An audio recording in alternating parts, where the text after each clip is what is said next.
I don't know what happened to my iPad, but it stopped my video, so I'm just going to continue from here. 1 Chronicles 4:21 through 23. Descendants of Judah's son Shelah.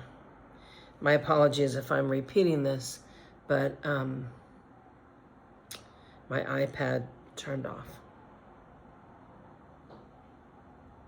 Shelah was one of Judah's sons. The descendants of Shelah were the father of Lekah, Leda, the father of Merishath, the families of linen workers at Beth Asheba, Jocham, the men of Cozbiah, and Joash and Seraph, who ruled over Moab and Jeshbileon.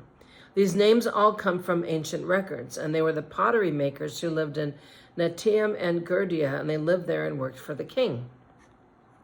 1 Samuel 1:1 through 8. Elkanah and his family. Samuel was born late in the Judges period.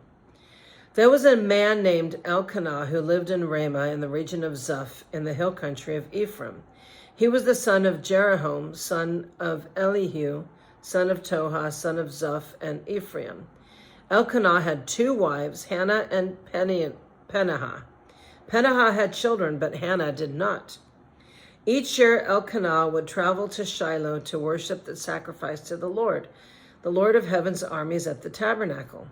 The priests of the Lord at the time were the 2 sons of Eli, Hophni and Phinehas. On the days Elkanah presented his sacrifice, he would give portions of the meat to Peninnah and each of her children. And though he loved Hannah, he would give her only one choice portion, because the Lord had given her no children. So Peninnah would taunt Hannah and make fun of her because the Lord had kept her from having children. Year after year, it was the same thing. Peninnah would taunt Hannah as they went to the tabernacle, and each time Hannah would be reduced to tears and would not even eat. "And why are you crying, Hannah?" Elkanah would ask. "Why aren't you eating? Why be so downhearted just because you have no children? You have me. Isn't that better than having 10 sons? Oh, Elkanah wasn't making fun of him. I thought that was Peninnah. Elkanah, I guess he didn't know that Peninnah was taunting Hannah. So Elkanah would ask, why aren't you eating? Because you have no children. And you have me. Isn't that better than having 10 sons?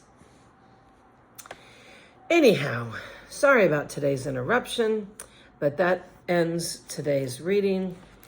And it'll be nice tomorrow on Easter Sunday to read more about Hannah's story and about how she prayed to have a son. I did too, because I wanted to have a daughter and a son, and the Lord blessed me with both. So it'll be nice to read tomorrow's story. So thanks for joining me today, and may you have a wonderful pre-resurrection Saturday afternoon.